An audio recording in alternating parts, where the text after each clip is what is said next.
오늘 본문은 모세와 아론이 하나님의 명령을 받고 처음으로 애굽 왕 바로 앞에 당당히 나아가는 그 장면을 담고 있습니다.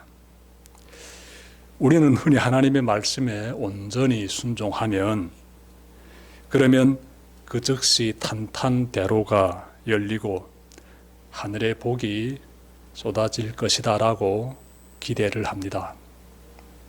그러나 오늘 말씀을 보면 모세와 아론은 순종의 첫 걸음을 떼고 있는데 거대한 시련에 봉착합니다.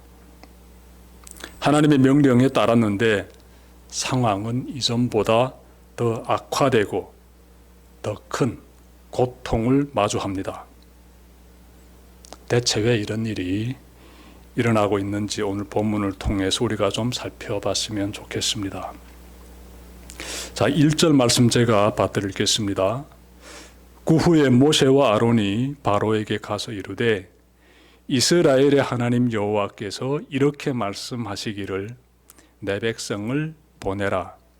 그러면 그들이 광야에서 내 앞에 절기를 지킬 것이니라 하셨나이다.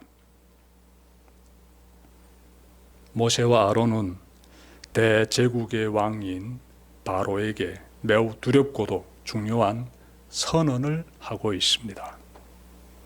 두 가지로 찾아보게 되는데 우선 이스라엘은 애굽의 왕 바로의 소유가 아니라 하나님의 백성이라고 선언합니다. 바로가 보기에 이스라엘 민족은 마음대로 부리고 착취할 수 있는 노예에 불과했습니다. 그러나 하나님은 모세를 통해 단호하게 말씀하십니다. 이들은 너의 노예가 아니라 내 백성이다 라고 말씀하고 있습니다. 여기서 이스라엘 백성을 향한 하나님의 그 마음이 얼마나 깊고 따뜻한지를 우리가 고스란히 느껴지게 됩니다. 여러분, 이 하나님의 마음을 보니까 자식을 향한 부모의 마음이에요. 부모는 자식이 아무리 못나고 형편없을지라도 얘는 내 자식이다 라고 기꺼이 품어주고 끝까지 책임을 집니다. 하나님도 마찬가지십니다. 이스라엘 민족이 비록 세상에서 채찍질 당하고 조롱당하는 노예의 처지일지라도 하나님은 그들을 내 백성이라고 부르시며 품어주십니다. 여러분, 오늘도 하나님은 세상에서 상처받고 신음하는 저와 여러분을 동일한 마음으로 너는 내 백성이다 라고 품어주고 계십니다. 마음에 잘 새기시길 바랍니다. 자, 두 번째로 모세와 아론이 바로에게 전한 선언은요, 이스라엘 민족은 하나님께 예배 드려야 한다는 선언이에요. 모세는 바로에게 우리가 광야로 나가 절기를 지켜야 한다고 말하는데 이것은 신을 경배하는 즐거운 예배를 의미합니다. 하나님은 자신의 백성이 억지로 끌려와 형식적으로 예배하는 것이 아니라 기쁨 가운데서 즐거이 하나님을 예배하는 것을 원합니다.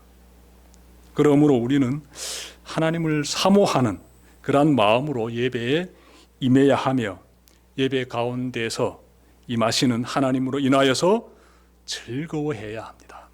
이것이 진심을 다하여서 드리는 그러한 예배입니다. 모세가 바로에게 우리는 하나님의 백성입니다. 우리는 하나님께 예배 드려야 합니다.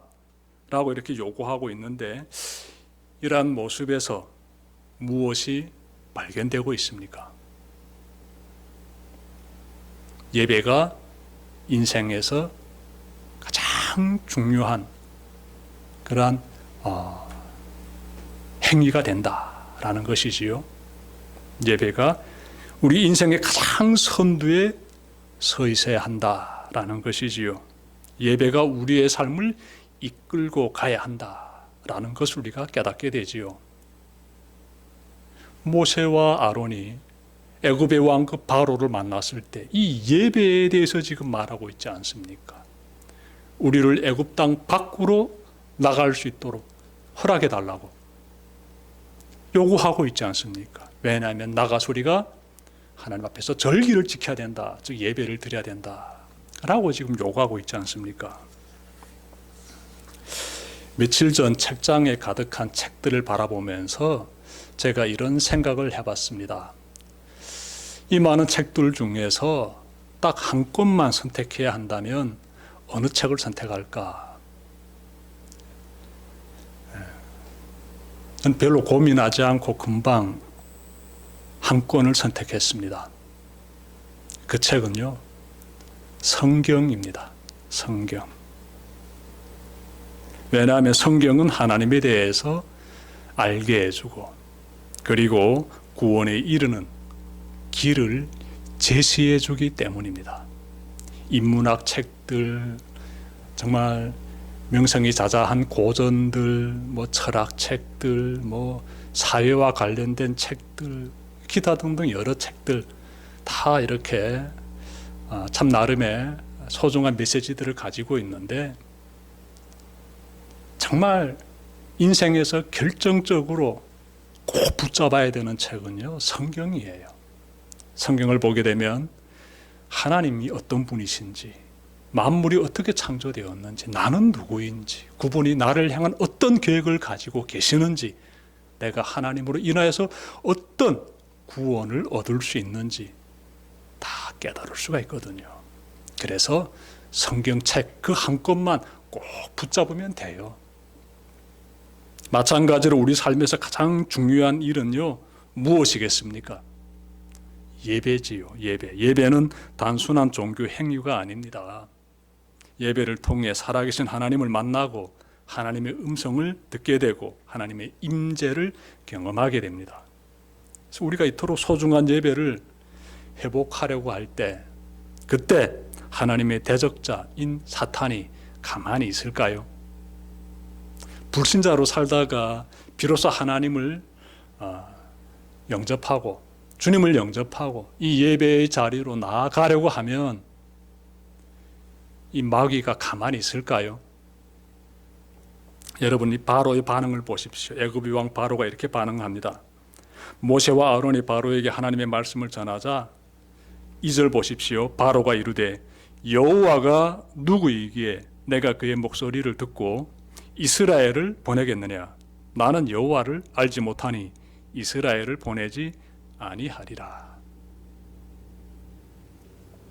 바로는 이스라엘 민족이 하나님께 예배를 드리지 못하도록 가로막고 있습니다.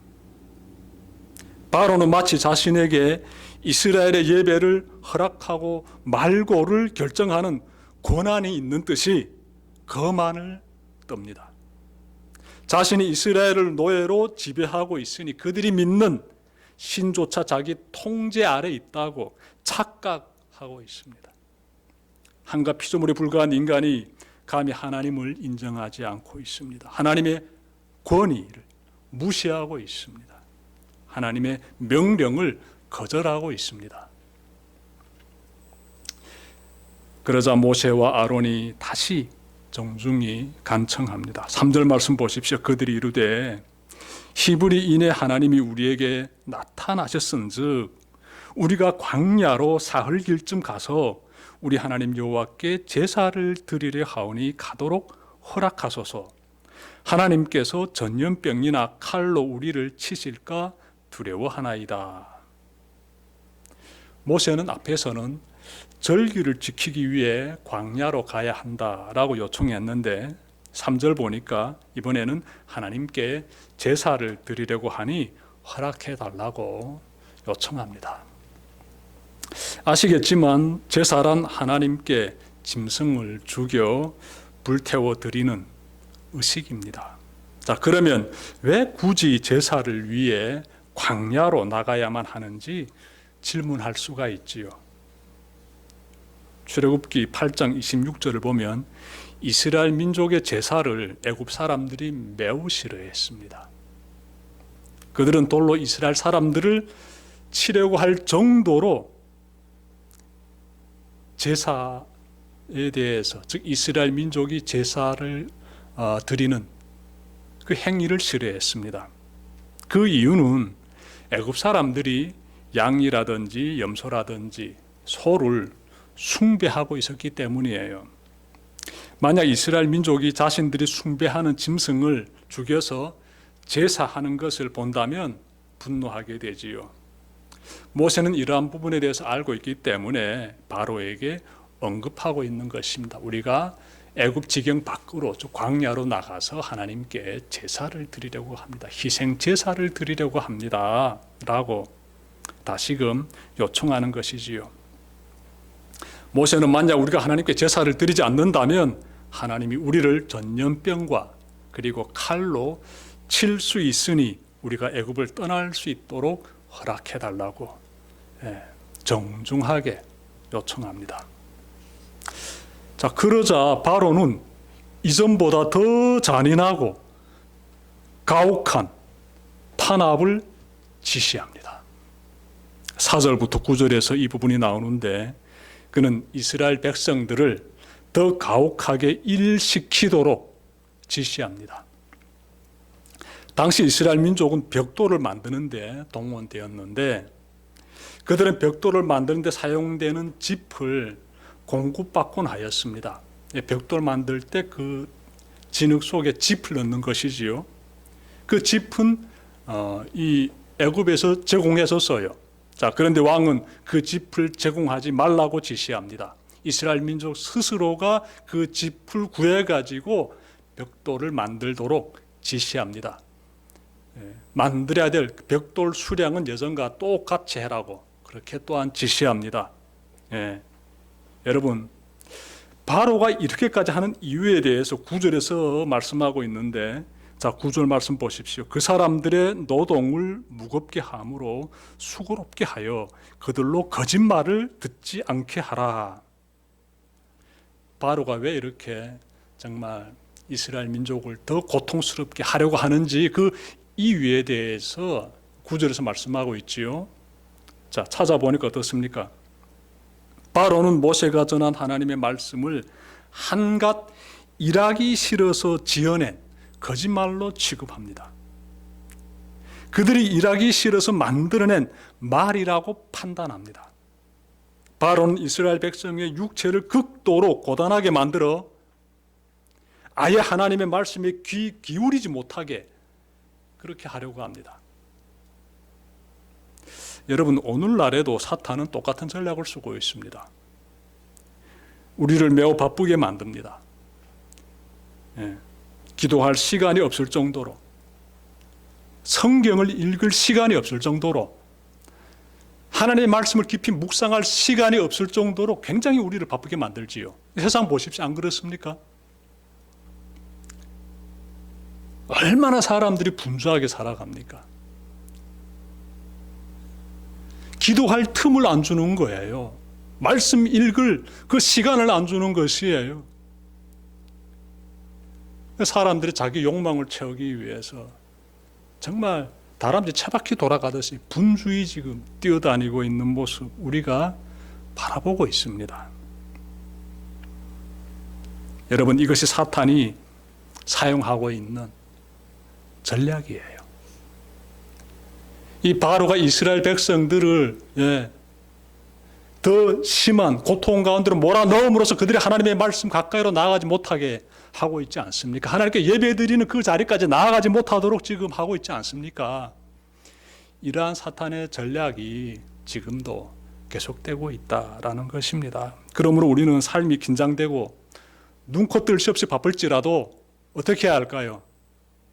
더 하나님의 말씀을 찾고 붙잡고 읽고 깨닫기 위해서 묵상하면서 그렇게 말씀 가운데로 나아가야 합니다. 예배자의 삶을 꿋꿋이 이어가야 합니다. 그리고 하나님께 나의 삶을 맡겨드려야 돼요. 그 길에, 그 삶에 어려움이 닥쳐올지라도 말입니다. 물러서지 말고 꿋꿋이 그 길을 변함없이 이어가야 합니다.